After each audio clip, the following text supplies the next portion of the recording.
أعوذ بالله من الشيطان الرجيم. بسم الله الرحمن الرحيم.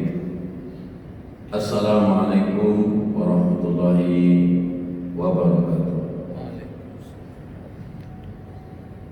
الحمد لله وشكر الله على نعمة الله. أشهد أن لا إله إلا الله وحده لا شريك له، وأشهد أن محمدا عبده ورسوله. اللهم صل على سيدنا محمد وعلى آله وصحبه أجمعين. ربي اشرح لي صدري ويسر لي أمري واحلل عقدة من لساني يفقهوا قولي. Kaum muslimin wal muslimat sedang salat zuhur rahimakumullah.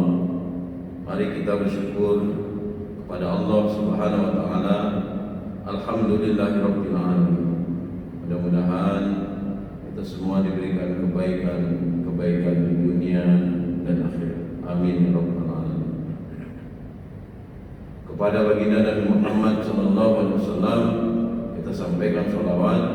Allahumma shalli ala sayyidina Muhammad wa ala ali sayyidina Muhammad.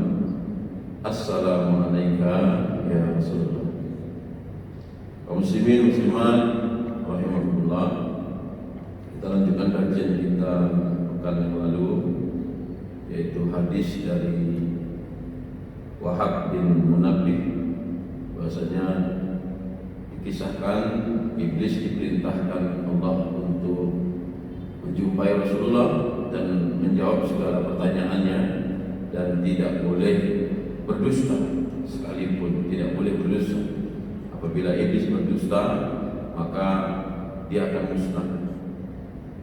Dan iblis mendatangi Rasulullah dalam bentuk orang tua memakai tongkat, dan Rasulullah menanyakan, apa gerangan engkau datang? Lalu iblis itu menjawab, amarani, saya diperintah Allah untuk menjawab semua pertanyaan. Maka Rasul bertanya, siapa musuh-musuhmu dari umatku? Maka dia menjawab, setan itu menjawab. Kemarin sampai 10 sudah diterangkan. Yang pertama adalah musuhnya adalah Nabi Muhammad sendiri, Rasulullah Sallallahu Alaihi Wasallam. Yang pertama itu ada 15 ya. Yang pertama adalah musuh besar iblis adalah Rasulullah Sallallahu Alaihi Wasallam. Yang kedua adalah pemimpin yang adil.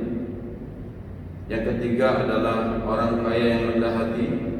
Yang keempat adalah pedagang yang jujur. Yang kelima adalah orang pandai, orang alim tapi tenang pembawaannya. Yang keenam orang mukmin yang suka memberi nasihat. Yang ketujuh orang mukmin yang murah hati. Yang kedelapan orang mukmin yang taubat dan tetap dengan taubatnya. Yang kesembilan orang-orang yang benar menjaga dirinya dari yang haram. Dan yang ke-10 orang mukmin yang selalu berada dalam kesucian. Itu 10 kemarin sudah kita terangkan, musuh besar dari iblis dari umat Nabi Muhammad. Yang ke-10 itu. Dan yang ke-11 musuh iblis dari umat Nabi Muhammad itu adalah wal hadi asyara, yang ke-11 mukminun katsirus shadaqah, yaitu seorang mukmin yang gemar bersedekah, ya, mengeluarkan sebagian hartanya untuk orang yang membutuhkan. Ini selalu didampingkan dengan kata sholat. Alladzina yuqimuna sholat wa mimma razaqnahum yunfiqun. Mengeluarkan harta, sebagian harta untuk orang-orang yang membutuhkan. Mukmin yang gemar bersedekah adalah musuh besar iblis dari umat Nabi Muhammad sallallahu alaihi wasallam. Kaum muslimin muslimat rahimahumullah,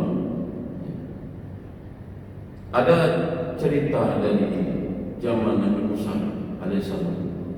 dari orang yang gemar bersedekah ini, yaitu sepasang suami istri yang miskin. Lalu dia mendatangi Nabi Musa alaihissalam. Wahai Nabi Musa alaihissalam, kapan engkau akan bertemu dengan Allah? Kalau engkau bertemu, tolong sampaikan keinginan kami berdua. Kami ingin kaya, ingin berharta. Kami ingin berharta. Lalu Nabi Musa, baiklah, nanti kalau jumpa dengan Allah, memang Nabi Musa ini sering berjumpa dengan Allah di Bukit Tursina dan selalu bercakap-cakap dengan Allah. Maka Nabi Musa itu digelari kalamullah, kalamullah. Nah, suatu hari Nabi Musa ketemu dengan Allah dan menyampaikan hajat dari sepasang suami istri ini. Ya Allah, di kampungku ada sepasang suami istri yang mau kaya. Maka Allah berkata, sampaikan kepada sepasang suami istri itu, mereka akan kaya, tapi cuma setahun saja. Mereka akan kaya cuma setahun saja. Maka Nabi Musa pun turun dari Bukit Tursina dan menjumpai sepasang suami istri yang miskin ini. Kemudian Nabi Musa menyatakan, sudah saya sampaikan pesan kalian kepada Allah, dan Allah berfirman, kalian akan kaya setahun saja. Maka sepasang suami istri ini saling menatap, tidak masalah setahun saja. Maka mereka ini pulang. Mulai dari itu mereka kaya. Dan mereka berkata berdua, suami istri itu berkata, mumpung kita kaya, mari kita gunakan harta ini untuk bersedekah, membuat rumah ibadah, membuat jalan, membantu fakir miskin, membantu anak yatim. Karena harta tidak terbatas. Bersedekah terus, bersedekah terus, tanpa henti. Mumpung kaya, untuk bekal esok hari. Maka berlanjutlah hari, bulan, tahun, sampailah 2 tahun lebih mereka masih kaya. Lalu Nabi Musa pun ketemu dengan Allah. Setelah selesai hajatnya dengan Allah, Nabi Musa berkata, ya Allah, kemarin ada sepasang suami istri, dia minta kaya, tapi engkau mengatakan hanya setahun kayanya.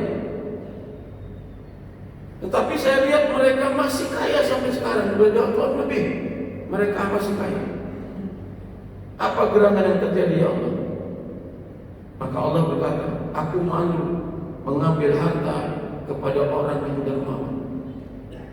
Aku malu mengambil harta dari orang yang dermawan.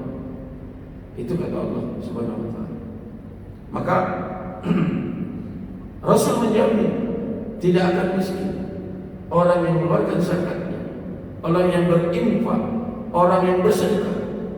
Bahkan orang yang sudah mati pun dia berkata, wa asaddaqu minas shalihin. Ya Allah, kembalikan aku ke dunia, aku ingin bersedekah.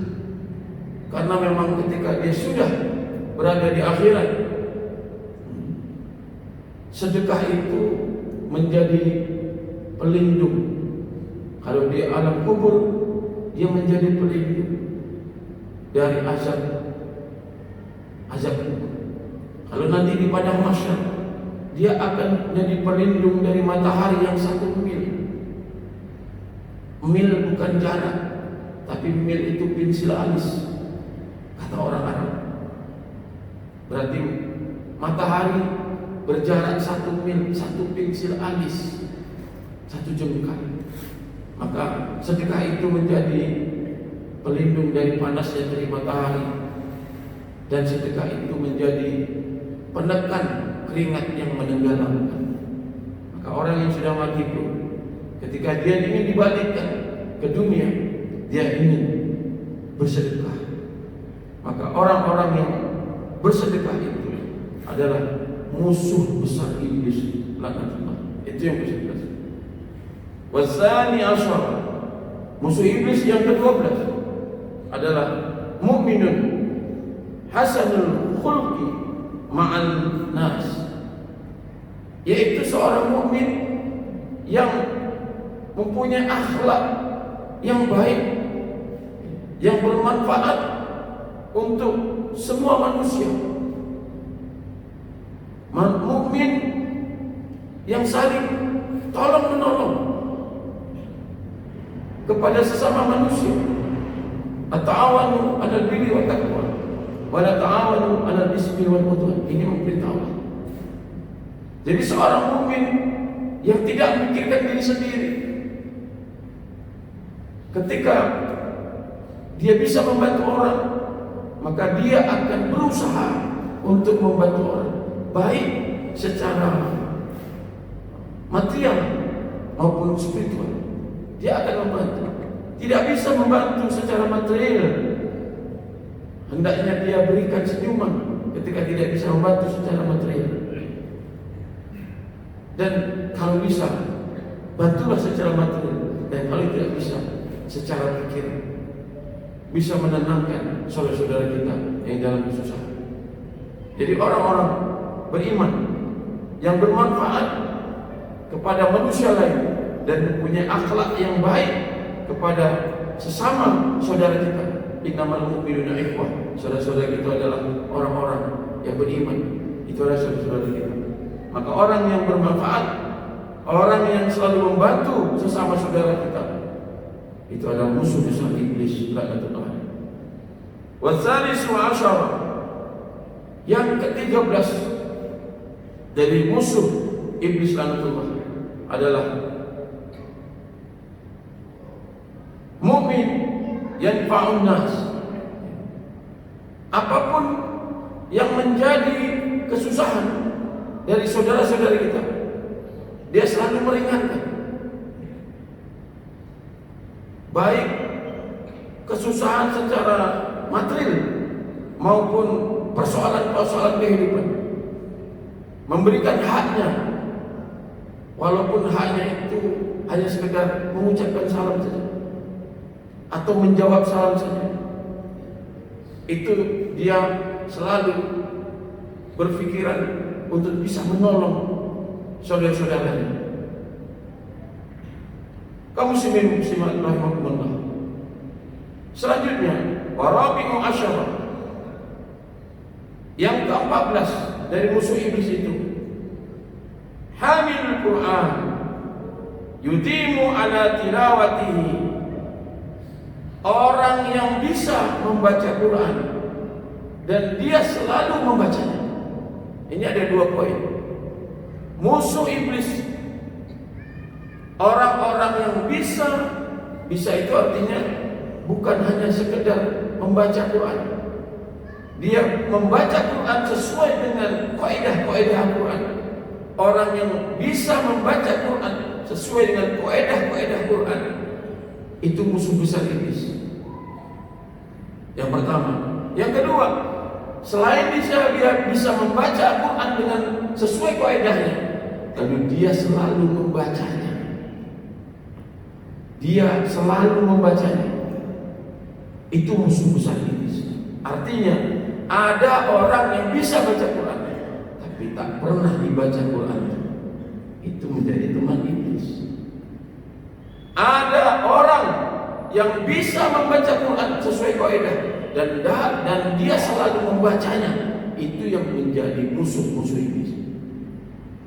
Banyak saudara-saudara kita yang bisa baca Quran tapi tak mau membaca Quran.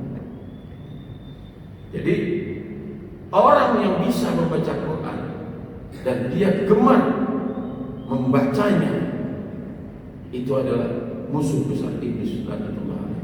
Kaum muslimin muslimat rahimahumullah. Dan yang ke-15 adalah wal khamisa asyar qa'imun bil laili wan nasi niyam. Seorang mukmin yang selalu terbangun salat di malam hari ketika manusia tertidur. Ini adalah wa minal laili fatahajjat bihi nafilatan lak asya'a yab'asyaka rabbuka maqaman mahmuda. Orang-orang beriman yang selalu bangun tengah malam, di sepertiga malam, melaksanakan sholat sunnah, tahajud, itu adalah musuh besar iblis, laknatullah alaih. Kaum muslimin muslimat rahimakumullah, mudah-mudahan bermanfaat. Ke depan kita akan masuk kepada teman-teman iblis, teman akrab iblis dari umat Nabi Muhammad SAW. Ada 10 teman iblis. Subhanallah wa bihamdika, asyhadu an la ilaha illa anta, astaghfiruka wa atubu ilaik.